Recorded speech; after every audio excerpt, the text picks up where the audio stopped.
Hey, what's up, everybody? Good evening. I know you're like, hold on a moment. You just had a podcast last week, and now you're doing a podcast this week. Yes, because if you would have watched last week's podcast, uh, you would have heard me say that I'm doing a podcast this week because of the Christmas holiday coming up next week. So, welcome to Shape the Podcast. I'm Kyle Waller. You all know who I am. Um, you put up with me now for since the early beginnings of this podcast in late summer. And here it is, almost the end of 2023. This year has flown by fast. Um, and first of all, I would just like to thank you, the viewers, for believing in this podcast, number one, you know, um, because without you guys, I don't think I would have lasted this long. Because I had no idea where I was going to go in the beginning with this podcast. And every week it's just grown, immensely. And so I thank you guys. Um, I thank guys like Aaron and Scott of the Talking Beards Network who've allowed me to use their social media as a broadcasting tool to get more viewers out there. So big thanks to Talking Beards. Um, like to say a big thanks to Josh, uh, Art Assault, which comes on Sunday nights on the Talking Beard Networks. Josh designed my shape logos. Um, he did all that for me, no charge. Didn't even have to, he didn't ask. So big thanks to him. But yeah. Hey, what's up, Jared Mass? Thanks. Yeah, it's growing back okay. Thank you, Don Wayne. Nice to see you, sir. Yeah, tonight's show is going to be a great show. Um, Mr. Chris Hall, thank you for the shout out, by the way. And thank you for everything you do in the bearding community. So man, I tell you, I'm excited about tonight's guest. Um,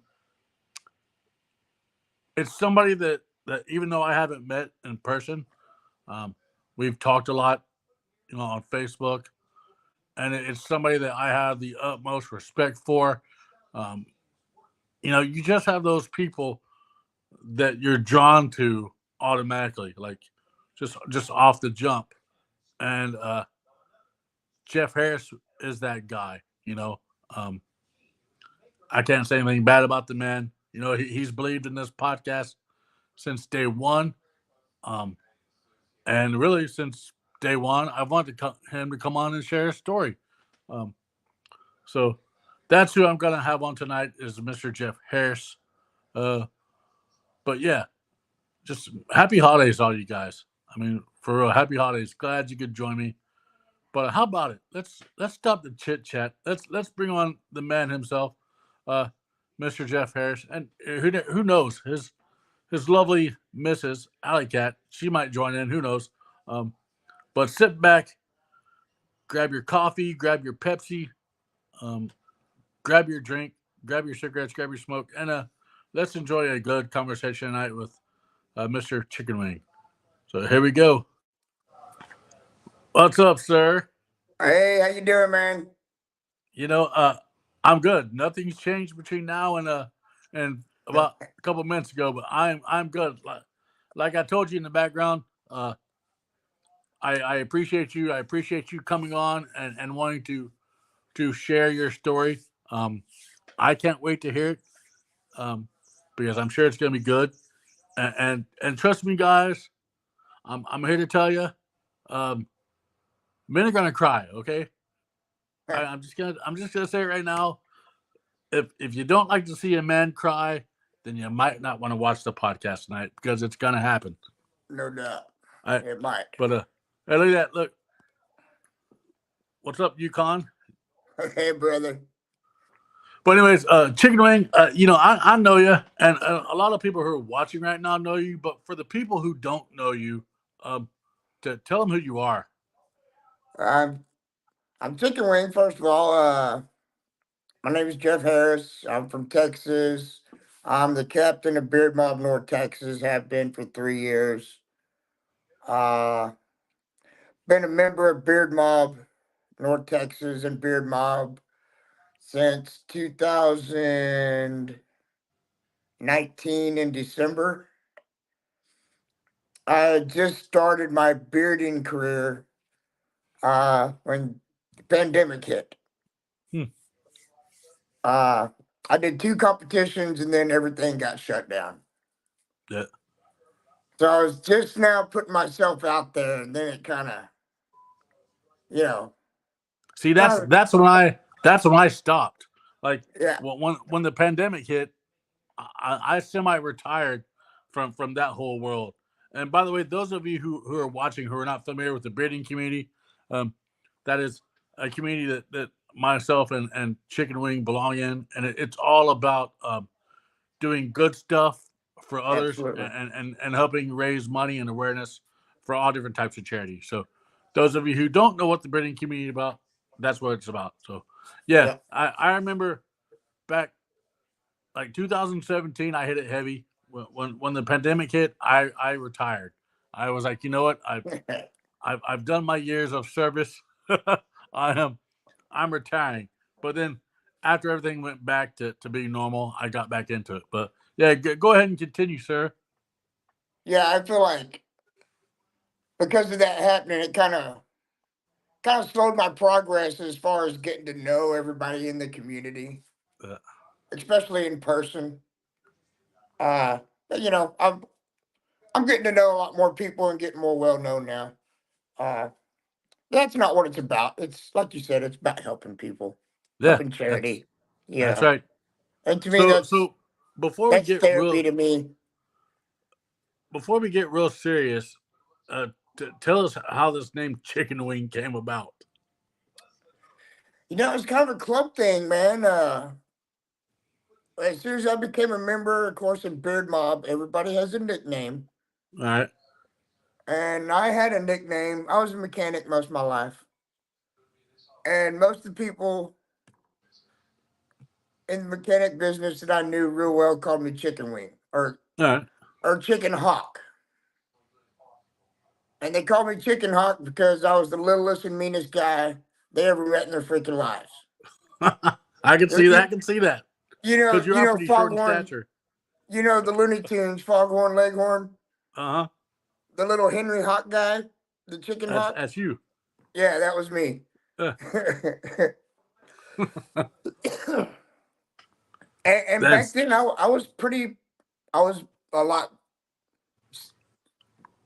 more stocky, yeah. and I didn't take no crap from nobody. I still don't take crap from nobody, but I definitely tell people how the cow ate the cabbage. Yeah. And he might not be able to hit you in the face, but he can hit you in the waist where it counts. That's that's awesome. So uh let's just man let's journey back before the whole breeding thing even start with you because I mean that's part of your story, but let's Yeah. uh let's dive in deep like tell everybody about your life in general and the things that you went through that have helped you out along the ways. Well, I'm the youngest of 5 boys and 2 girls. Uh, my dad was a Vietnam vet. I was born in the 70s, uh, early 70s. Mhm. Life was very different then from what it is now. Uh, but we were very, very country. Um, my dad was a Vietnam vet, like I said. He worked for Braniff when I was a child.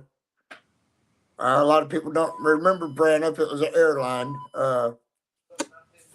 like UT Southwest. It was in Lovefield, Dallas. He was also a Dallas police officer most of my life. Hmm. Uh, and I had no clue. And the reason that I did not know was because back then they had plainclothes police officers. Hmm. He only had to wear a uniform for a year. And I was so young when that happened that I didn't remember it. So he was Gotcha. just a normal guy in his cowboy boots and his cowboy hat, with a badge and a gun. but it's just something that he didn't talk about. We just didn't know about it, but because of that, he was very, I guess you might say, strict. Hmm. He was hard on us. And like I said, we're very country also. We didn't have a lot, Yeah. so it things were hard for a long time, man. I was like I said, the youngest. I got beat up a lot. My Me dad too. made damn sure that we did what we were told to do. And if we didn't, well, we got our butts whipped.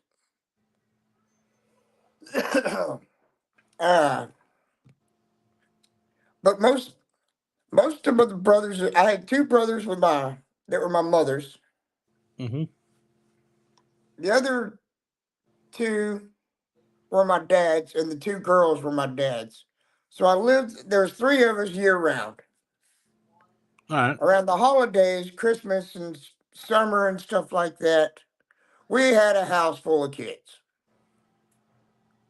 So, I mean, you can imagine that, we didn't have a lot. Yeah. I mean, that's just how it was. I mean, Yeah.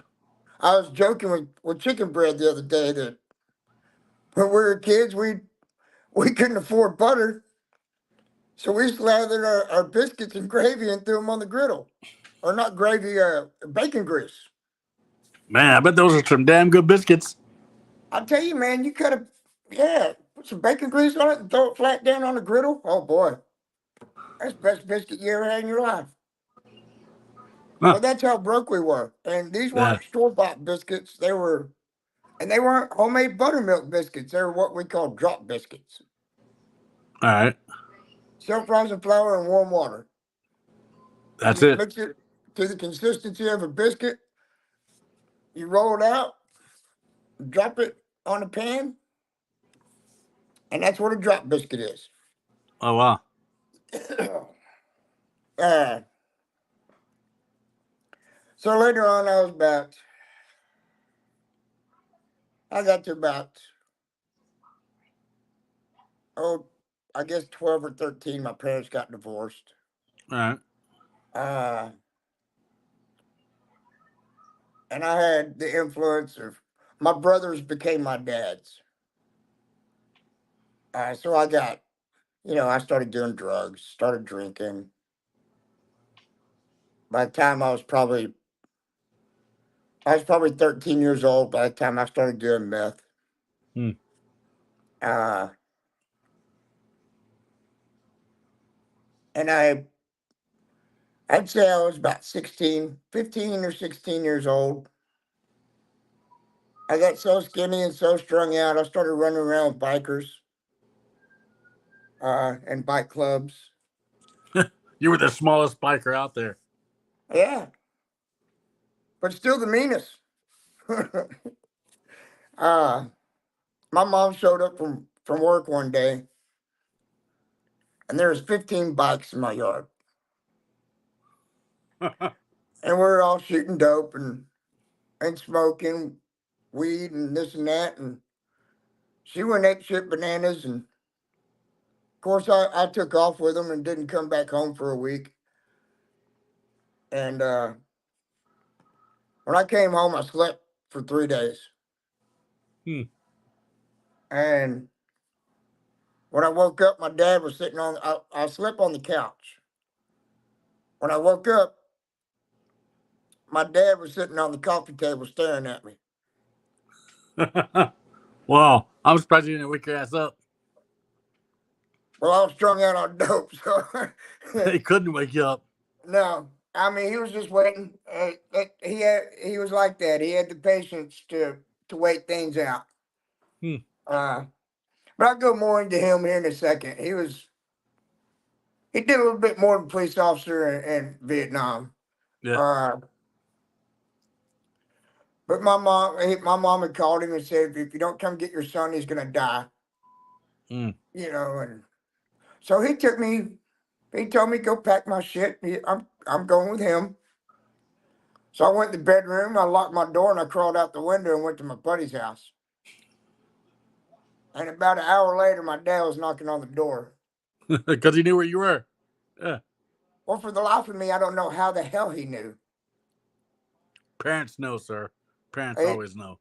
I mean, by then he'd been gone for 2 years, but I guess my dad knows. That's for sure. And Mama damn sure knows. He came, he knocked on the door, and he already had all my shit in the fucking truck. And we got in his truck and we went to his house. That turned out to be a good thing. I didn't get clean. I mean, I got off the meth for a little while, but I still smoked and drank, and Yeah. he didn't really care about drinking too much. He just didn't want me partying real hard, you know. Yeah. Yeah. So I guess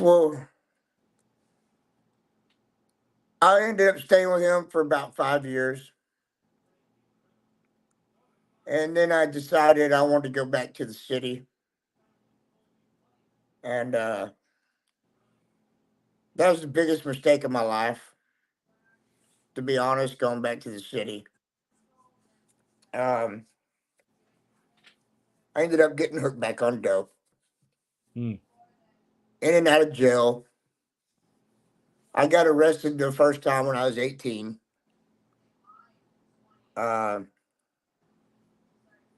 Fortunately, knock on wood, I never got caught with possession or distributing or anything like that, because I got into that part of it as well. I ended up selling, you know, and 21 years old, man, I had 3 apartments. I lived in one and sold drugs out of the other 2. Yep. Amongst other things. I did other things in the other 2 apartments as well. Well, you know, you got to have one that you sleep, and then you got to have one that you. Well, I had a way of turning people out, man. Dope will make you do weird things. Yep. And then you wake up and realize, oh shit, what did I just do? or who did I just do? Let's just say that. Yeah. For the many years, I had a grudge against my dad, and I don't know why. Really, I think it was just things that my mother would say to me about him. But I am the man I am today because of my dad. The way he taught me to work hard, he taught me values and morals.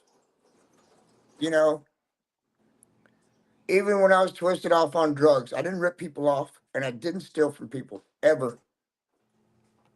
You know, I was an honest thief. It's amazing that those things that our parents instill in us sometimes come back on us, and we look at that and be like, holy crap, like I am my mom, or I am my dad, like Or I am for sure my dad. Yeah. I'm just as big an asshole. I Hey, am, what's but up, I'm Corpse? not. What's up, Mr. Spiller? Yeah, my dad's an asshole, but he's a good dude. He's got a huge heart, and I consider myself the same way. I'm an asshole, but I've got a huge heart, man, and I'll help anybody with anything if I can. Yeah. That's one thing that's always been in my character. Like I was saying earlier, though, my dad didn't talk about things. I knew he was a mechanic. I knew he was an airplane mechanic. I knew that he flew helicopters and planes in Vietnam, but I didn't know any more than that. Just in recent years, he started opening up to me and actually telling me stories. Me and my dad are the closest out of any of the other kids. None of the other kids talk to him anymore. my oldest sister, she still talks to him, but not like I do. She doesn't. Hmm. She lives right down the street from him, and she doesn't go see him as often as I do. That's crazy. Yeah. Yeah, I mean, just it just came from our upbringing. You know, we all had different mothers, and we all had the same kind of moms Yeah. that that trash talk dad. You know what I mean? Hmm. And I'm a believer that no parent should ever do those things. Don't Yeah. talk So bad. If you didn't work things out together, that's fine. But you still have children together, and that should be the number one thing. yeah. Number one priority is raising those kids together because you both have that mutual interest. Hmm. You know, to me, that's just absolute one of the worst things in the world to Yeah. do to a child is talk bad about their parents. Yep. Because no It matter doesn't what, matter. Yeah. that's your dad or that's your mom, and nobody wants to hear bad things about their own dad or own mom. No. No. Because That because because that breaks a in kid's your heart, eyes, man. yeah. Because in our eyes, that they're who we look up to. That they're who we want to be. And That's so right. yeah, for anybody here that negative crap about their parents, it's disheartening. Number one, and number two, it makes you question everything that you believed in to begin with. You Absolutely. know. Yep. And that's kind of what drove that. I wouldn't even call it a wedge. It just put a distance between us. Is and like I said, we're both assholes. We're both too proud to call the other one first. Yeah. So we didn't talk for over 10 years. And then just out of the blue one day, about 4 years ago, my stepmom called. I guess she had to finally make the call and say, "Hey, your daddy." I don't think he even was going to call. She's like, "Hey, your daddy wants to talk to you." I don't think it was him. It was her making him do it. Yeah. And ever since then, though, we're getting really close again. Yeah. And in that time, he's has started telling me things that I never knew because nobody's ever told me. And the things I've been told before from my aunt and stuff has turned out to be completely wrong. Yeah.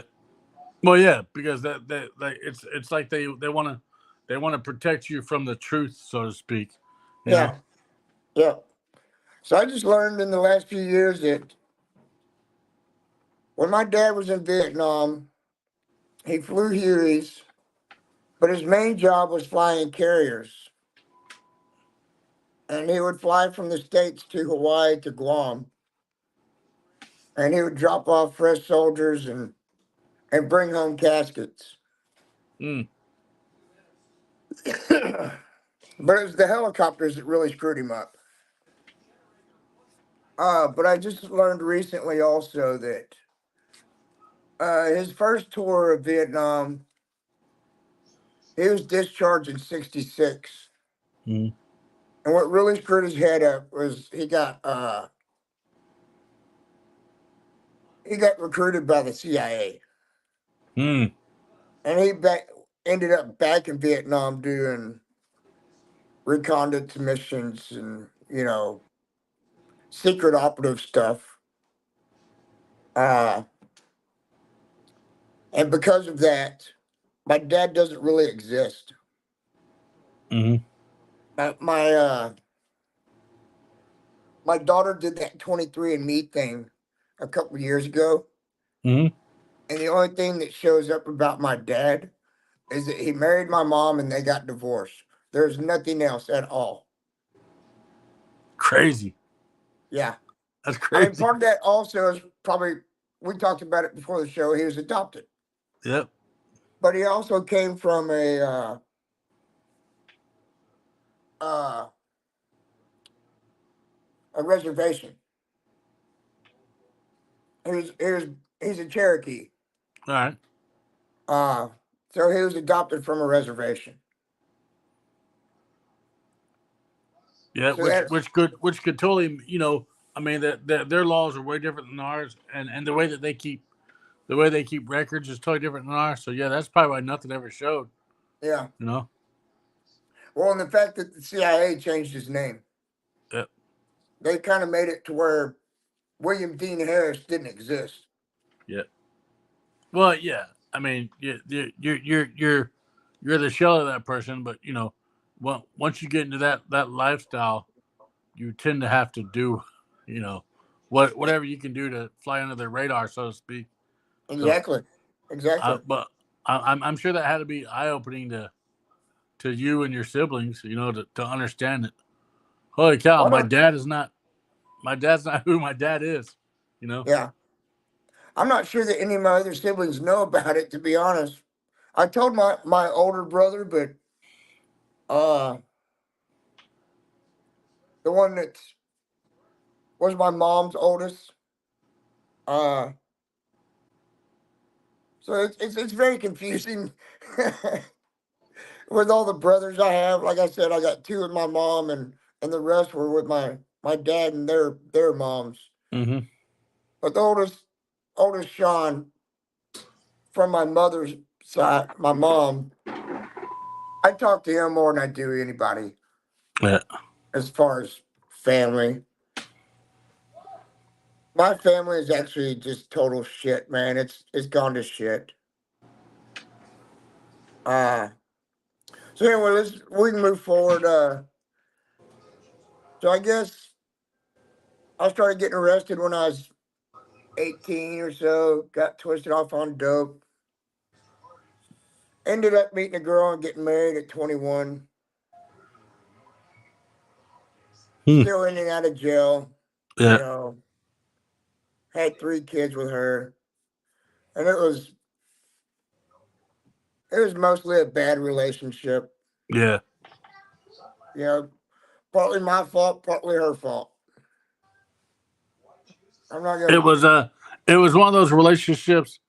It sounds like to me it was one of those relationships where you want to be with somebody to be with them, but when it came down to it, it wasn't what it was really supposed to be.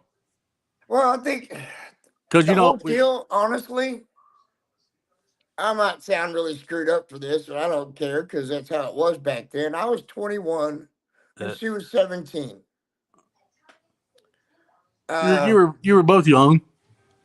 I had to ask her dad for her hand in marriage because she wasn't Hmm. 18 yet, and he approved of it. But I think mainly she just didn't want to be at home anymore. Yeah. So you were trying to be the savior. You don't Well, you don't that's want to be what the I was to her, but to me, it wasn't that way. But yeah still, but because of that, it was never good. But she ended up being a whore, and I was a drug addict. So it was a bad combination. totally bad combination. Yeah. Yeah, but we stayed married for 13 years, but only stayed together for 8. Mm.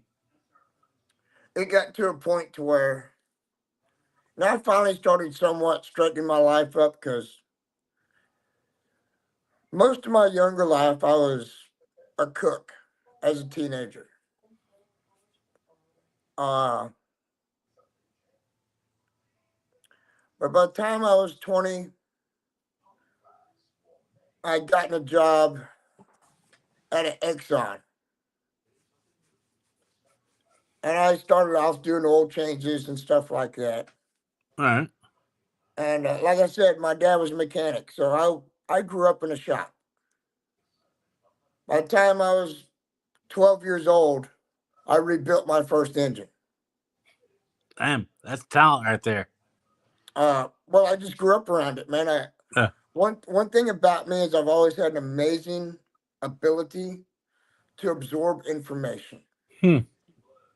I just watched and listened to my dad all these years, and I started showing interest, wanting to do things when I was about 10, and he started teaching me.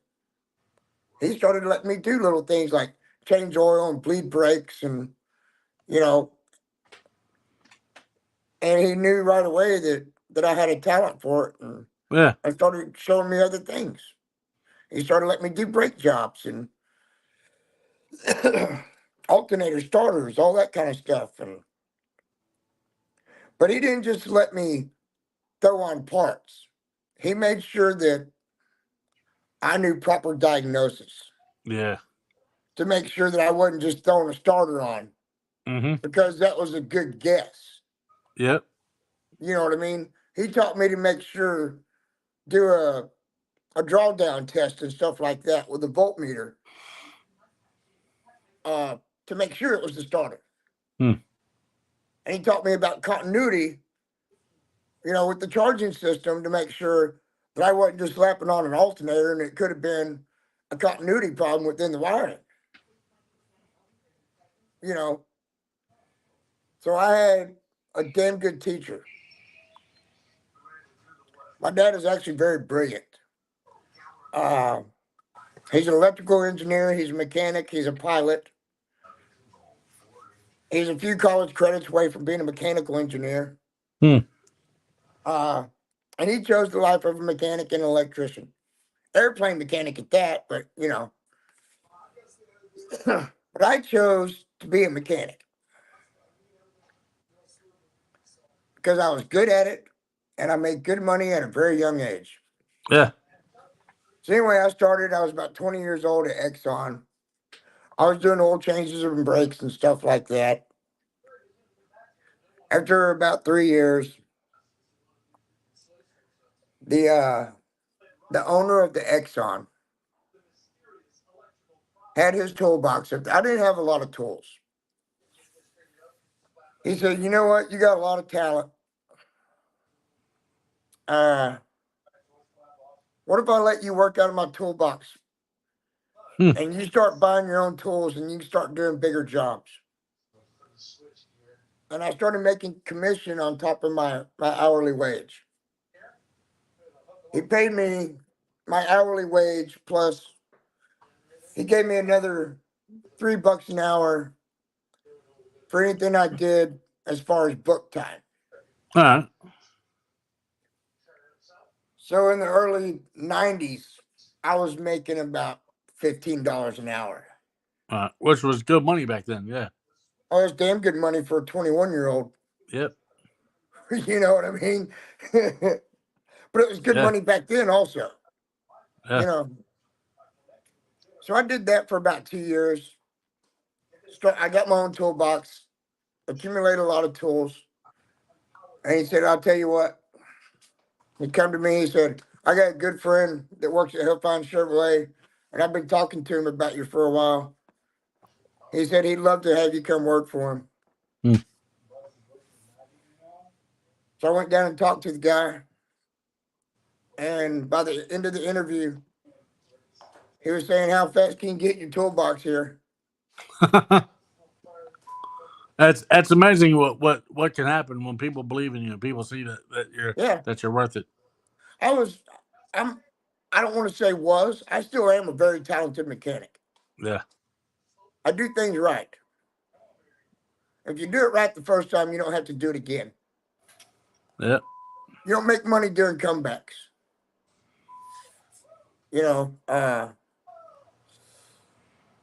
So I ended up at Huffines, man. I stayed there for 7 years.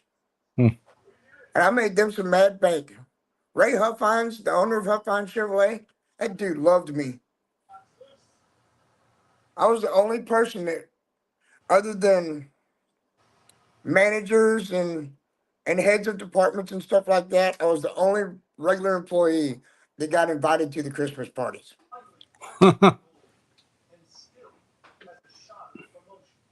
which is pretty damn good, for you not to be, in a position of that caliber for the boss to recognize you. Yeah. Oh yeah. Well, he definitely recognized that bottom line.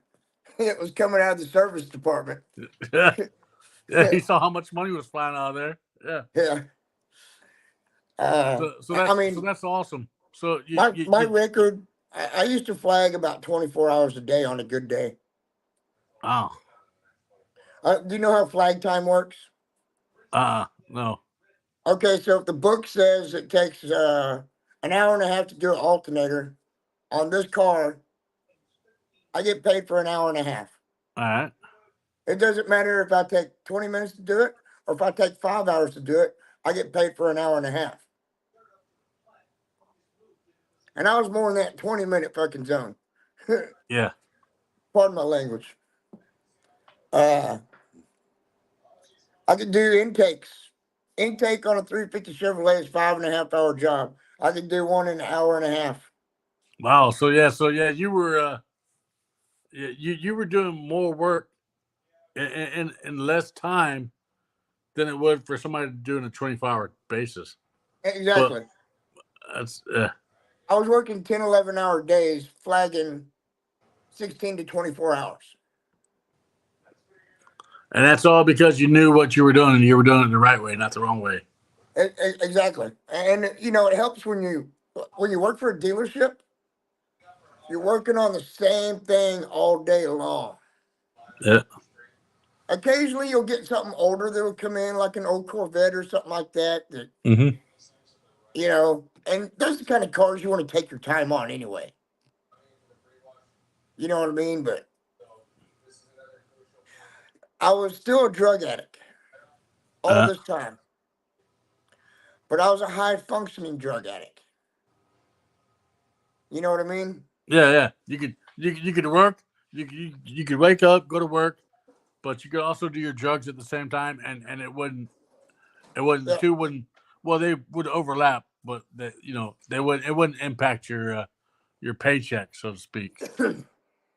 I mean, it only affected my paycheck when I went to jail. Well, yeah, or when you were buying to get your next fix. Yeah. Yep. That also, uh, once that affected the family life. Yeah. But it also got to a point to where my ex-wife she would disappear Yeah. for months at a time, run off with some dude. She wound up in California once. Hmm. It was one of the last draws. She was in California. She had been gone for 5 or 6 months. Said she wanted to come home. I sent her the money for a bus. I said, if you come home, you come home. If you don't, you don't. I was just to Yeah. that point. You know, I was just, it's more for kids than anything at that point. Yeah. Uh, That's good old Michael Chris. What's up, sir? but she ended up coming home. She got there. She was there a couple weeks. Come home from work one day, and everything of value in the apartment was gone. Damn. Come home from work. The kids were not home. The door was open. I thought she'd run off with the kids. About that time, my phone started ringing. I answered the phone. It was my mom. She's she's frantic because she has my two boys. I had two boys and a girl with my first. Mm-hmm. She's frantic because she has the boys, but she has no idea what Justine is. That's my Hmm. daughter. And I said, Mama, I don't know, but I'll be over there in a minute. We'll figure it out. So I packed my bags for the night. I went to my mama's house. Uh,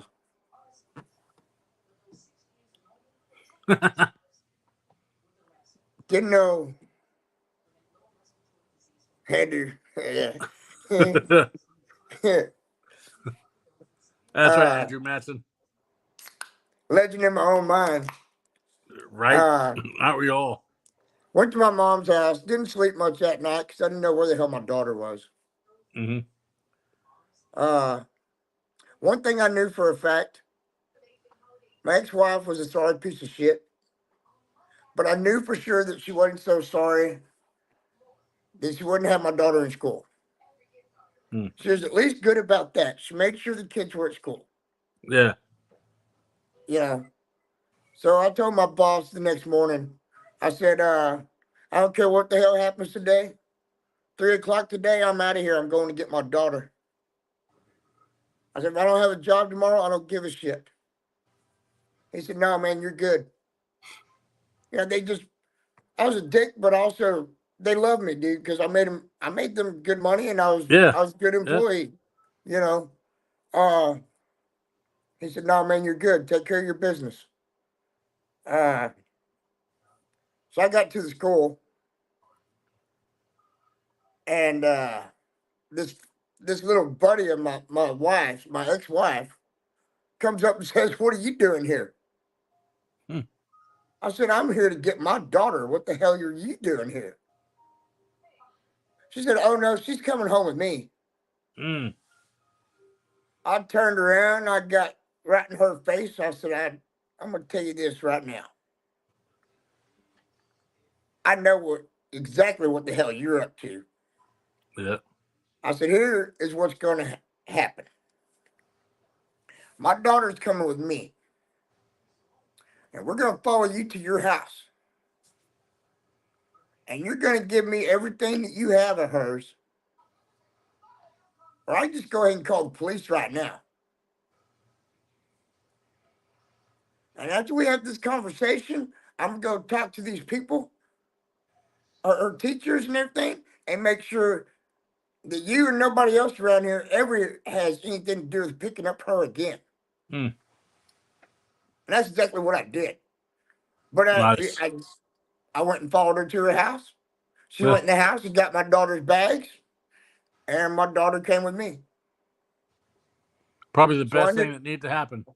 absolutely, and that was the light bulb moment for me. You know, it was time for Jeff to get off dope. Yeah. I'm a single dad. It's time to quit doing the dope. I hate to say it, but that particular moment was probably the best thing that ever happened to me. It's a shitty way to do it, but that was the eye opener moment that said it's time for Jeff to stop doing meth. He's getting too old for this shit. Yeah. And you got 3 little ones that are counting on you. And you recognized it. You recognized it before you were 6 feet under. So, Yeah. I mean, most people don't recognize, uh, if they're that deep in the madness, so to speak. Most people don't recognize it. Most people, yeah, they'll agree with other people. Yeah, I got a problem, Yep. but they won't recognize it enough to fix that problem. So, kudos for you for recognizing it, and doing at the time, what you thought was what you needed to do. So, Yeah. kudos. Absolutely, man. And since that day, I've never looked back. I've never touched meth again. And I still smoke left-handed cigarettes, and I still have a beer, Yeah, but never done hard drugs again since then. yeah. That's Uh, that's amazing. and it's the first 3 years were kind of difficult. And I'm not saying nothing bad about women in general. Maybe it was the kind of women that I was chasing. I don't know. Well, addicts, people who are into madness, Yeah, tend to chase people who are also in the madness. yeah, yeah. I mean, but even after I got clean, I was like, okay, I need to find a good woman. My kids, they need a mama and whatever. And it wasn't Yeah, right away. I wasn't looking for nothing for a while. I just wanted to have fun. yeah, And I made sure every girl that I talked to knew that. I'm like, I'm a single dad. Let's go out and have some fun. yes, It is what it is. I was always honest. yeah. And I've always been honest. You know. And it was about 3 years later, I met Allie. And that was 2021 when I met Allie. I was 30, 32. Wait a minute. I was like, 2000, and 2001. 2001, you were 32. I was like, I not was 32. 2021. I was 32. I've been clean for about 3 years. And we started off just as friends, man. And at the time, she was still married. Yeah. And the guy used to talk really bad to her and scream and yell at her. And one day I told him, I said, dude, if you keep talking to her like that, somebody's going to steal her from you. You were that person. I mean, that wasn't my intentions, though. It just happened because we were friends, and we laughed a lot and we got along really well. And well, they ended up finally getting divorced. Me and her, we started making out on her patio one night. And we went to the park and, had some fun. And a couple weeks later, they split up, ended up getting divorced. And Yeah. we've kind of been together ever since. It's amazing how that happens, right? Yeah.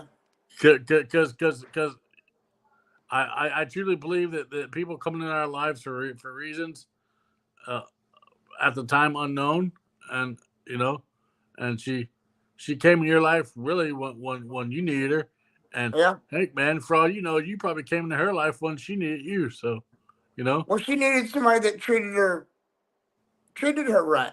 Yeah. And I think it's worked out for the best because we started off as best friends, man. There you go. We used to talk on the phone at night for an hour. I felt like a freaking teenager. You're 15 years old. You talk to a girl for an hour or 2 hours at night. Yeah. We just sit and laugh and talk for hours on the phone, man. And Yeah. and that's how it was long before we got together. Yeah. And now here we are, almost 22 years later. Man, that's crazy. And let's let's get into that. You're together for 22 years. Um, and then let's talk about that life. Let's talk about the life that you guys built together during that time. It's been a pretty good life, I think. We've had ups and downs like anybody else. Uh, Uh, and we both got into other addictions because I ended up having a really bad back injury. right. And the only treatment for it in the beginning was pain pills. Pain pills. Yeah. Which is a very addictive thing. Yep. Opiates are bad. Yep. So I ended up getting twisted off in that, until it finally got to the point to where, it was 2017 when I had back surgery. Right. When I had back surgery, they kind of wanted to know how the hell I walked in there. That's how bad my back was. But it got to a point to where our son was born.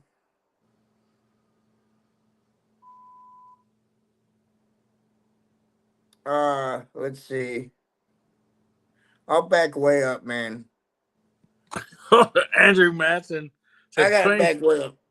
22 years and still hasn't reached 5 foot tall. Someday you'll grow up. Hey, man, I'm 5'2" with my boots on. And he can kick you in the shins pretty hard. Just saying. Yeah.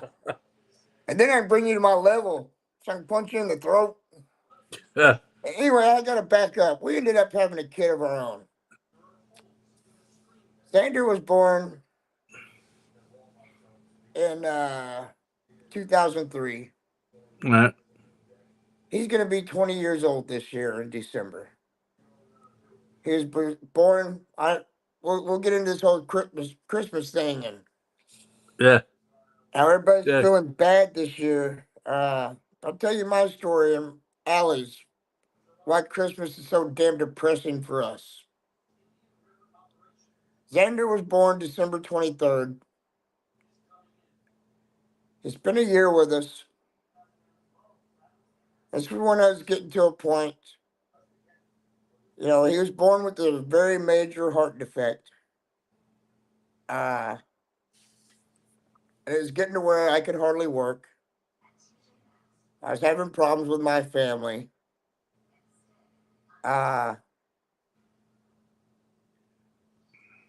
My my mom and my brother ended up taking my kids. They went to a judge and lied to him. Said that I would threaten to kill the whole family and this and that. Yeah. So they put a protective order and a restraining order against me. And more or less took my kids away from me.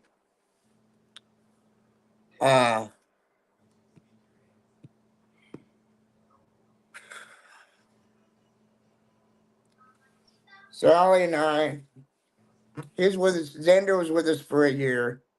We celebrated his first birthday. And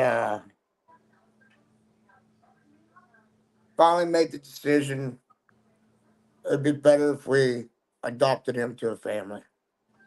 Yep.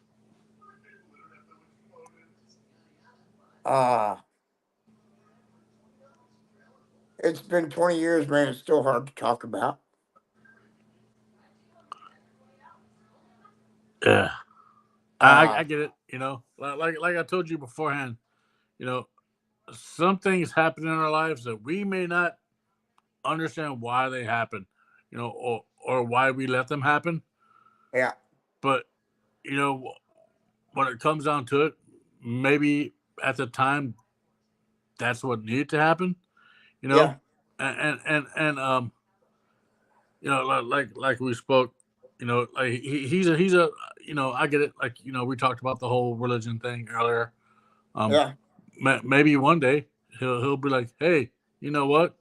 I'm gonna put my beliefs um I'm gonna put my beliefs aside, and I'm gonna reach out to dad. I'm gonna reach out to mom. You know, Yeah. um, and yeah, like I'm open Andrew to that. Madison said, you breathe through it. Everything happens as it needs to. Yeah. So I'm a firm believer of yes, things happen beyond our controls, Yeah. but they also teach us some things. You know what I'm saying? Like, Yeah. there's You always know, some type of lessons in life to be learned. everybody's opinion on it is different. Yeah, Uh, like I said, I was getting to a time to where my back was getting to a point where I could barely freaking walk. yeah, I was having trouble keeping jobs. Because of that, I was missing work. yeah, The pain pills were part of it as well. I'm not gonna lie. Uh, but we made that big decision, man, and I don't regret it at all because he's had a great life. yeah. Like Andrew said, you did everything you could, and I'm a firm believer in I that. appreciate that, man. You did the right thing in a father's eyes. Yeah, Because most guys don't, and so that's for you to recognize that and to see that um you can offer your son a better life. yeah. That sorry, Oh, I that know, brother. takes I just want to tell everybody watching, man. When it comes to hard Christmas, hard time of the year, trust me, I know. yeah. This year, I can get even deep. I'm gonna make y'all cry some more. I mean, It's we've talked about my situation. Um, yeah, I'm here to tell you all right now, um, that well, whatever you're going through, this year that might be bad, yes, or anything, especially during this Christmas time, um, just reach out to anybody and talk, because this year's been hard for a couple people, And especially Absolutely. in this tight knit community that we are in, you know, um, it's been crazy hard. So Yep. just, I mean, I commend you. I commend you for doing it. Um, I commend you for giving him at that time a better life. Yeah. So you don't hang your head because of that, man. Because you did everything that you could. You know. That I've had people when they find out say to me, "How could you do that to your son or your child?" And you know what I tell them? How could I not? People tell you it gets easier over time. Let me tell you something, brother. This is one thing that never gets easier. Yep. And we talked about this a little bit earlier. We had a little bit of an open adoption in the beginning, and they recognized that we were fucking up, and they kind of took away that right, you know. But I'm also kind of glad they did because every time that we would see him, it was when it came that time for them to go, it was saying goodbye again over and over. And it Yeah. never got easier. It still doesn't. I agree, Matson. Yep. It never gets easier. Yeah. So that's one thing. I hate to admit it.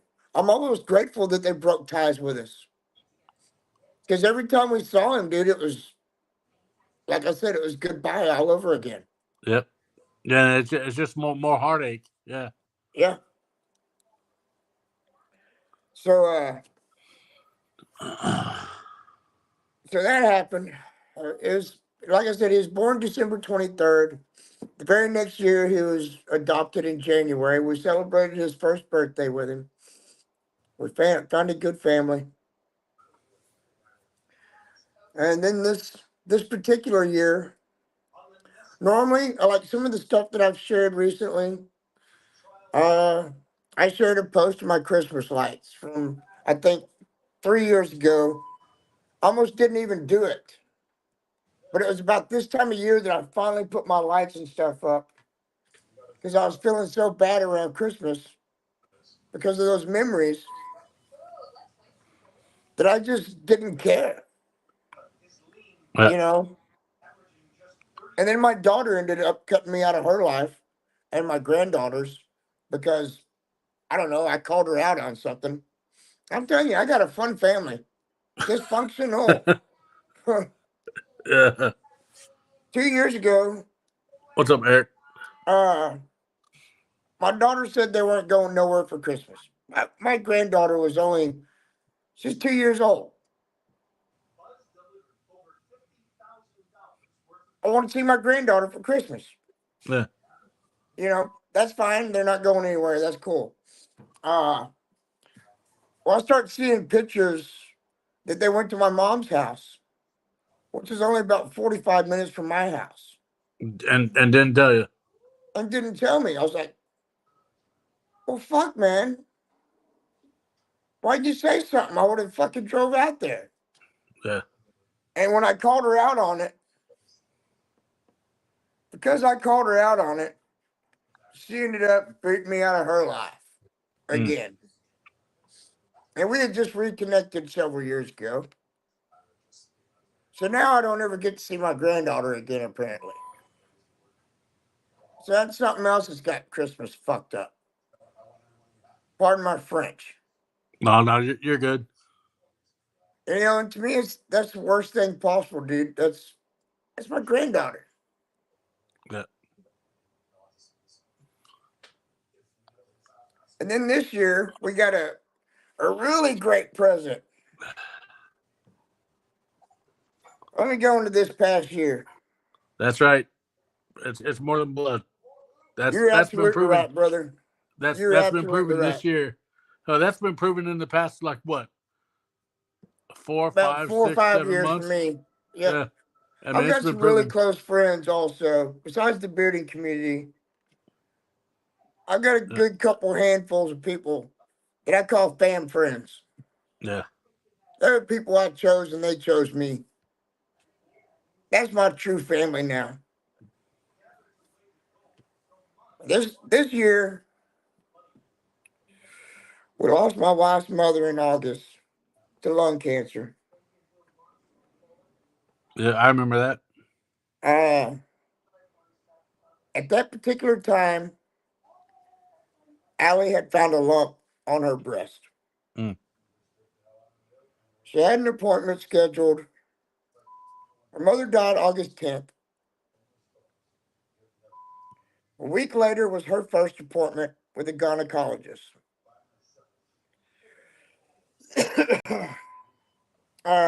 That was just to get a referral for a mammogram. That's basically Yeah. what the thing was.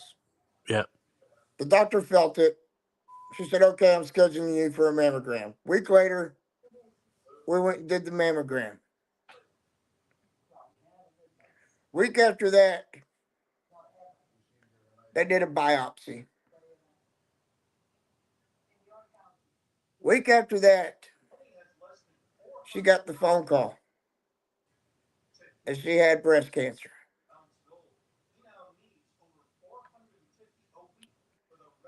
Metastatic breast cancer at that. It's not Mhm. only in her breast, it's in her lymph node. Yeah. So that 5 weeks from August to September has been a dramatic change for this year. I mean, number one, we don't have her mother here for the holidays this year. And number two, it's flipped our life upside down in so many ways. There you go. That's a like Andrew Manson says. Just like Natalie and Aaron. You know, you go through so much, but guess what? You got people in your corner. So never give up on that. You know, Absolutely. because you got people that care and that no matter what, you matter to those people. Absolutely. I want to get to that though. With everything that we've been through, I guess it took about 30 days after the initial diagnosis to get into an oncologist. That's a month and a half, I think. And that's the normal wait period now. Mm-hmm. And since then, she started doing the chemo.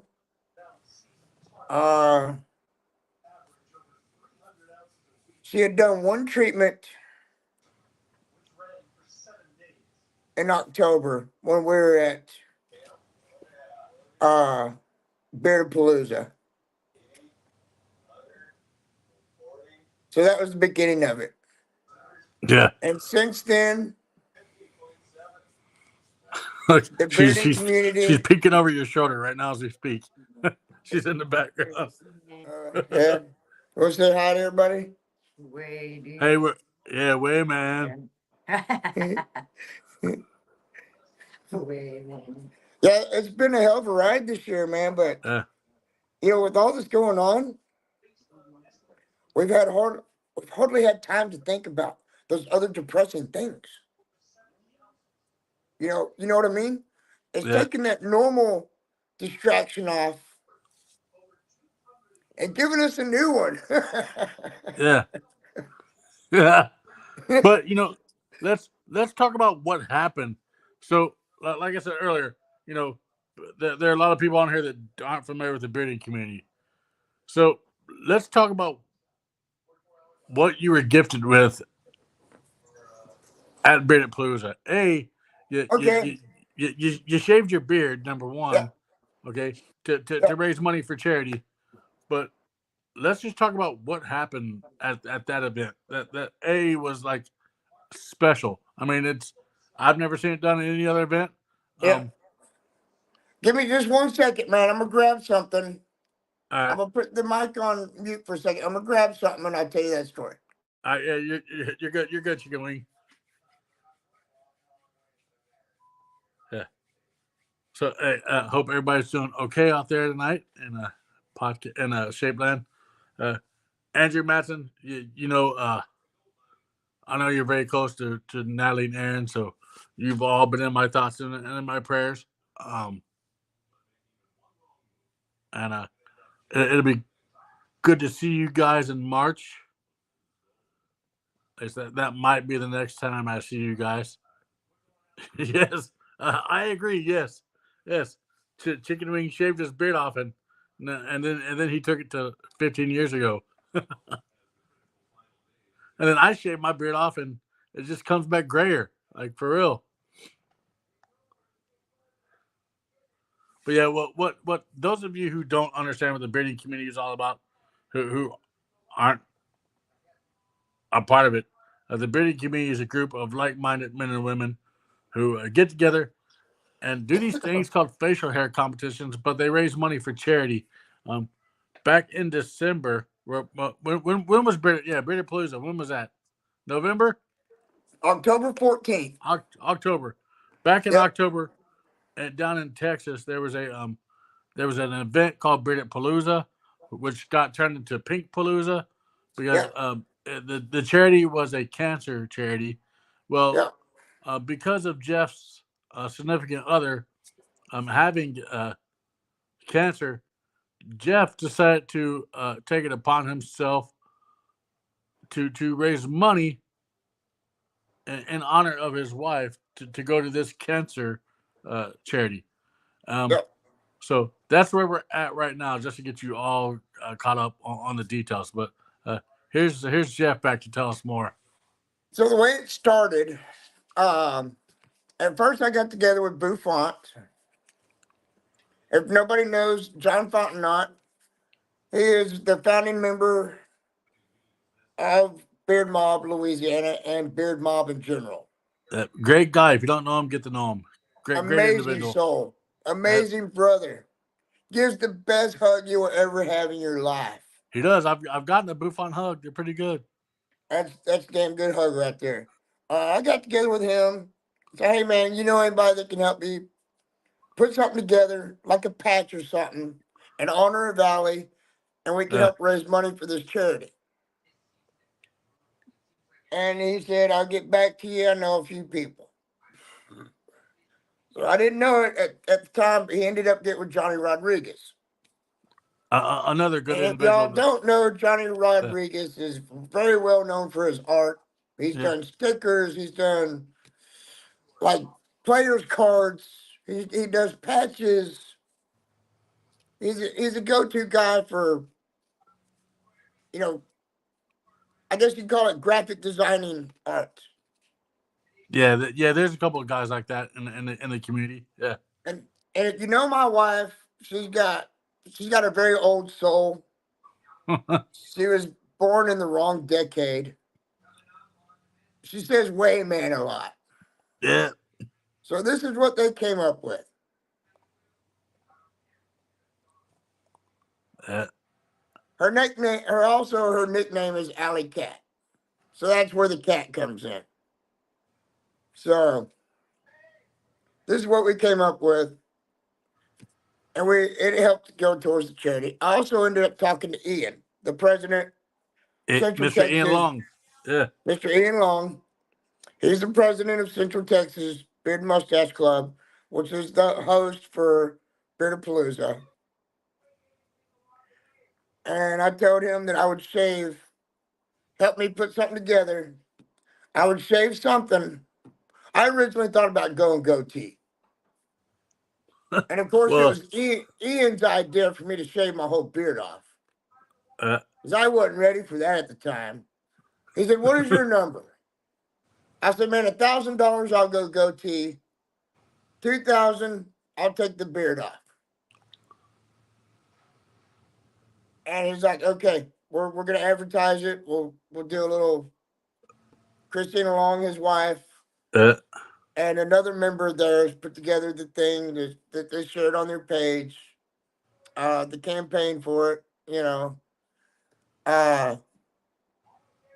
The day of beard before that, I asked Aaron. I said, "Hey, man, right now we're looking at about $1,000 at that morning, the day of the comp." I said, "Would you shave me, goatee if we only raise $1,000?" And he agreed. You know, Aaron is one of the few people I would trust shaving my face, especially goatee style. Yeah, I mean You know, that's the most prestigious category in his mind. Well, I'm sure Andrew Matson's mind too, but yeah. well, I would probably let Aaron do it, or I mean Andrew. Uh, I'd probably trust Scott Sikora also, even though he's dumb. Just kidding, Scott. Love you, dude. Uh, we ended up hitting the 2,000 mark, and Natalie was very quick to volunteer to shave my beard. yes, yes, she We was. hit the 2,000 mark. She was like, "I want to shave him." And I was like, Yeah, yeah. "Okay." But the cool thing is she shaved me and shaved my beard and put it in a bag. And in some days, she's gonna make a beard for Allie out of my beard.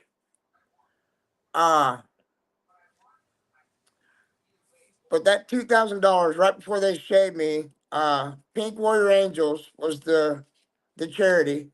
Mm-hmm. They decided to donate that $2,000 back to me and Allie. At the time, I was overwhelmed, but Yeah. at the time, we didn't think we needed it because, like I said, it was only a couple weeks before that we did Allie's first treatment. Mm-hmm. But all the other things that's gone on this year, on top of her mother's death and having to move and going through this cancer treatment with Allie, turns out we need it. It's We have, it's amazing when things like that happen. yeah, we got a gift before we knew we needed it. Uh, And I mean, I almost like to say that I wish I hadn't done some of the things that I did with that money. Spoiler alert. Yes, it was always gonna be Natalie to shave your face. Yeah, it probably was. It probably was. I think she likes that a little too much. uh, some of the things that we did with the money, we paid a lot of bills, is what we did. Like credit card debt. I mean, I'd like to say I wish I hadn't spent that on that. But if I hadn't, I'd just be looking at the bills we have now and those bills and be even more stressed. Yeah. You know what I mean? Because now we got bills coming in. Hey, look, speaking of medical Mr. Johnny expenses. Rodriguez right there. Hey, brother, I got something coming your way. Got your little Christmas card and a little something in it, brother. Just to show my appreciation for you. Yeah, that's for those of you who don't know. Like Jeff said, Johnny's the one that did the Alley Cat patches. A great graphic design artist who does anything and everything for the breeding community. If you didn't get one, you missed out on a great quality patch. And it went for a great cause. Yeah, it did. So let's let's talk about that. How is she? How's she doing now through all the the cancer treatments and things of that nature? It's been good and it's been bad. The bad part is they're using a chemo drug called Carvoplat. Carvoplat. All right. Basically, it's got platinum in it, but it's also got a derivative from the yew tree. Yew tree is very poisonous. All right. The first 3 that she had, She had very bad reactions. Like allergic reactions, Yeah. like the throat swelling and not being able to breathe and things like that. Taxotere. That's what it is, Taxotere. All right. What's the other name for it? You come over here and help me with this. You're better at the medical stuff. Figure out what the hell. She's like, you're gonna make me be on camera now? You don't have to be on camera. Just correct me when I'm wrong. I mean, isn't But that the what the you're first supposed to do? treatment, as a normal, they do it really slow anyway to make sure you don't have reactions. Yeah. So they didn't actually. She didn't actually have any reactions that time because they went so slow. It wasn't until we were at home that she ended up having these reactions from it. Huh. It's the Paclitax nanoparticle albumin-bound injection. Yeah, all that she said. That's the sister drug to docetaxel. It's docetaxel. It has platinum in it, and it also has a derivative from the yew tree, Gotcha. which is a very poisonous tree. So anyway, it was like the next day that she started having reactions to it. So we ended up having to go to the chemo emergency room, or the cancer emergency room they have down at Baylor. Mhm.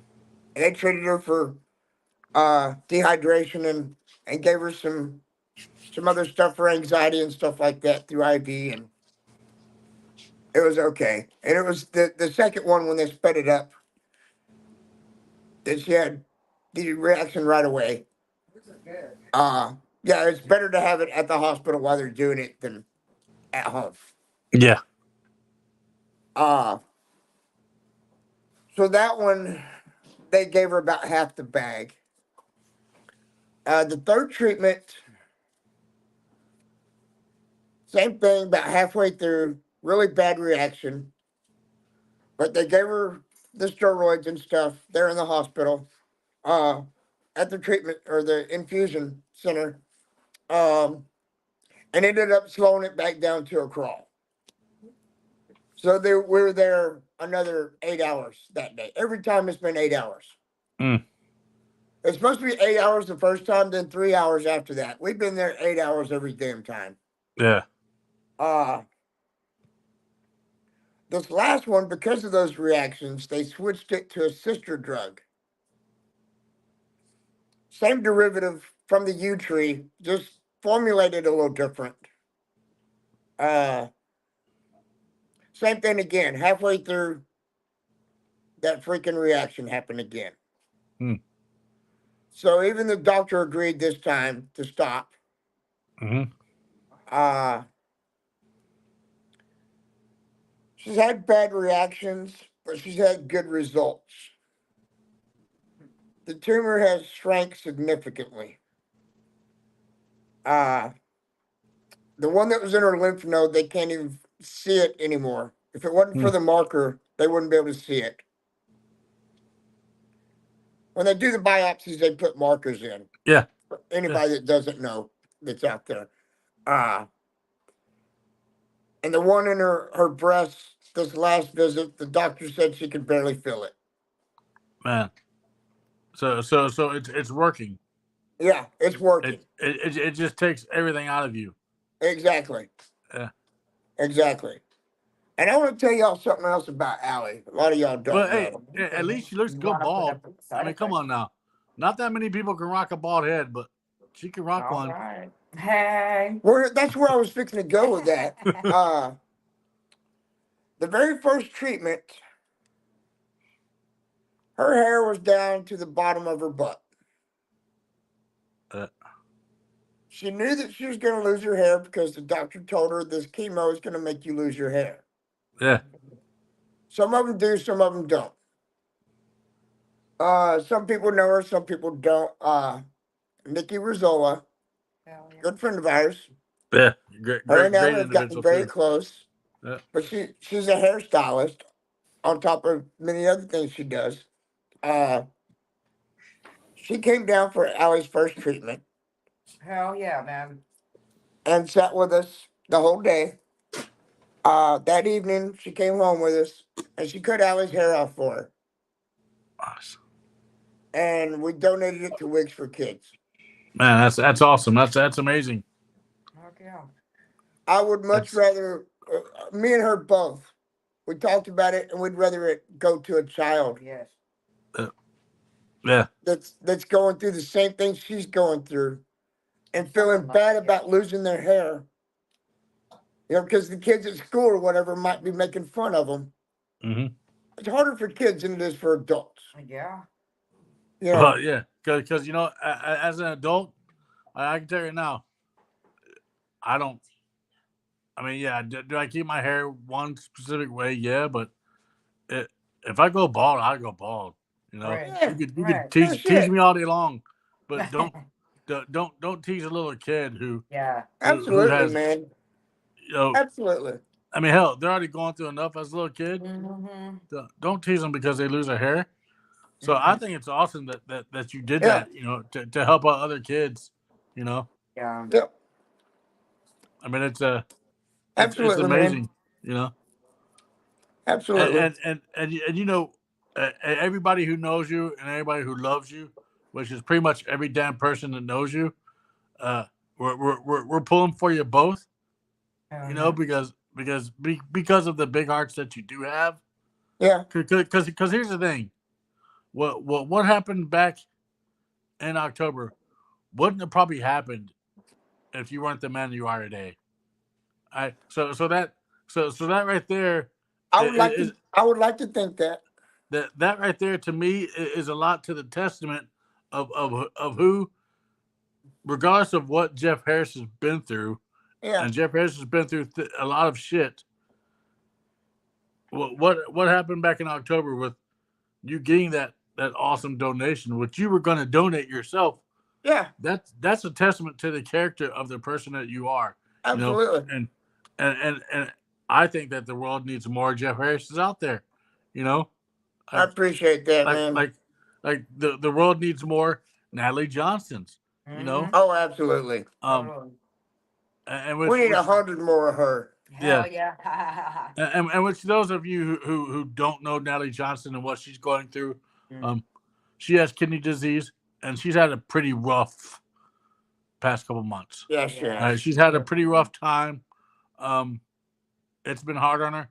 Some things happened that I could never fathom. Right. As a human being. Absolutely not. I don't want to cry, but just whatever you do, guys and girls out there who are watching this podcast, even if you just join later on, keep the Johnsons in your thoughts, man. Keep them in your prayers. Absolutely. Please do. They sure as hell could use it, but also keep this guy, keep him and his lovely woman, Alley Cat, in your prayers, because cancer is no fucking joke, people. I mean, I hate to drop the F-bomb, but it's no fucking joke. You know? Yeah, like Andrew Madsen says, when you've been dealing with health issues for the past, 15 years, and here's the thing, Natalie Johnson's one of those individuals that will give you the shirt off her back if you need it. She does everything, even when she's in pain. She will push through the pain to help out anybody and everybody. I mean, that's at a beard competition. Who do you think's the first person you see helping out somebody? Is that woman? That's and even with everything that she's been through right now, I know she don't always feel it, but she is still so kind and so positive. She really is. She is. I mean, I hate to say it, and I hate it that it's come down to this. These two things, her and Allie have going on right now, have brought them two together. It's good though. And I hate that it's that bad circumstance. Yeah. But I'm glad that Allie has somebody like Natalie in her corner. Yeah. I don't Well, think I'd want Allie, anybody else in this world in her corner that I could think of right off the top of my head. you guys have a lot of people in your corner, just like the Johnsons do. Yeah. Just like anybody who's going through a difficult time this year. And it's way past an hour, and I knew tonight was gonna be way past an hour. I could go on for a long time, But bro. dude, I love you. I got the utmost respect for you. Like I said at the beginning of the episode, you were one of the people that I want to have on the show because I want people to hear your story. I want to hear the testament of Jeff Harris, and the shit that you've been through and the shit you're going through, because not every day is going to be fucking sunshine and roses. Let's just be honest. Man. It's not. But as long as you trudge through whatever you're going through in life and you don't give up, all right, because let's put it this way, giving up is the hardest thing and the easiest thing, but yeah, like Andrew said, both Natalie and Allie have been through hell and back, and they deserve positivity in their life. That's why I created this podcast. I created this podcast for people like you, for people like Aaron and Natalie, for people like Andrew who have dealt with addictions in the past, for anybody who's dealt with any type of mental health, because addiction's mental health, cancer weighs on your mental health, kidney disease weighs on your mental health. That's what this podcast is all about, is sharing your hope and your experiences and letting other people know out there that you're not alone. No matter what you think you're going through in life, you're not alone in it, and I've recently seen that a whole lot, especially in dealing with you guys and dealing with Natalie and Aaron, is that I've seen a conglomerate group of people come together to do good shit for people who do good shit. So I just want to wrap up real quick and do that. So before I cut loose and before I end the show, if there's one thing positive that you could just tell somebody out there, who might be hurting or who might need to hear a word of encouragement, what would that be? What would you tell them?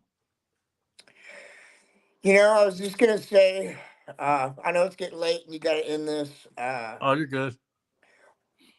It's something else I want to dive into, but I know we don't have time. But the whole deal with You Matter. Go ahead. Mental health. That's another thing that means a lot to me because I've struggled with it. And if I can tell anybody anything out there tonight, you do matter. Yeah. If you don't think so, You're wrong. you call me anytime. I might not have the best words for you, but I've got ears and I can listen. I've got coffee. I got water. I got a cold beer. Yeah. My door's always open. I got a bed. I got a couch.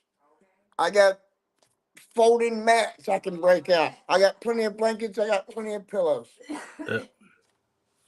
You're not alone. And don't go through it alone, no matter what you're going through. Yeah, because going through it alone sucks. Yeah. So like Jeff said, reach out to somebody to talk about it. Which brings me, and it's funny that you bring up You Matter, because I mentioned it before the show. That I wanted my last show of 2023 to be a big one and to go out with a bang. Well, my first show of 2024, which is going to be on January the 5th, is going to be a big one because I'm going to have Dr. Maisie and Shannon Klinkenbeard on the show. Dr. Maisie is the founder of the Health and Behavioral Wellness Council of the Greater Colorado Valley down in Texas. That is the charity. It's the Greater Colorado Valley Health and Behavioral Wellness Council. Yeah, behavior and that is the charity that uh the You Matter is going to. Um, Same one every this year. Yes, this might not be a beard podcast, but I have a lot of beard supporters. If you can make it down to their podcast on January the 20th in LaGrange, Texas, and make it back here on January the 5th and start the new year out with a bang, talking about, you matter, like talking about how what we can do as human beings to help people realize that they matter in life. So, Jeff, I thank you, man, again from the bottom of my heart. Um, Thank you for the opportunity, man. If you ever want me to come on again, dude, if you have time, hey, don't have a hey, guest. We there's can dive into that whole mental health thing, man, because I support it.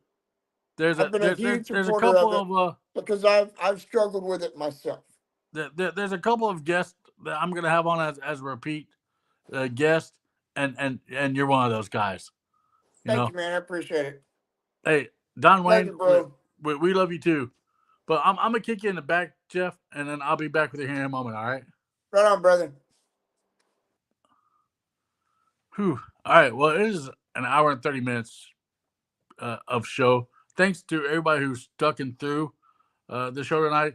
I knew it was going to be a good one. I knew tears were going to be shed, but that's okay. And thank you, Don Wayne, for the comment. That it was a great show. But first of all, before I end this show, thank you to everybody who's stuck with me the past couple months. Like I said at the beginning, when I started this podcast, I started it, just because I felt that everybody had a story to share, and that let's create a platform to where people can come on and share their stories of hope and positive encouragement. Needless to say, I did not know what this show would turn into. I did not know what positive impact this show would have on my life and other people's lives. I did not even fathom going as long as I've gone, doing this show every other week, and sometimes every week. But it's been a great 2023 along the lines of doing this show, and for that I thank everybody. Like I said earlier, I thank Talking Beards Network for letting me be a part of their network to broadcast the show that I do. I thank Josh Bethel, who does Art Assault on Sunday nights, for all my design work. And I thank all you who've watched this show. So I hope you have a great rest of your 2023, or try to make it a great rest of your 2023. If you need to talk to somebody about anything and everything, it doesn't matter if it's mental health. It doesn't matter if it's the Dallas Cowboys getting beat again by some other football team, or whatever it is you want to talk about. Reach out to me. Reach out to anybody and talk to somebody, because talking about whatever you're going through in life, it matters. Right? It might not seem that it matters, but it does matter. With that, I'll see you back again in 2024 in a couple weeks, January the 5th, 8 p.m. Shannon Klinkenbeard and Dr. Maisie are going to be on the show. It's going to be a great one. And then after that, on January the 15th, I will have none other than PJ. Right now, it's PJ Carroll. He does a like a vlog about mental health, so he'll be coming on and talking about his vlog and how how he got into that. But love you guys. Have a great one. We'll see you in 2024. Happy holidays. Happy New Year. See ya.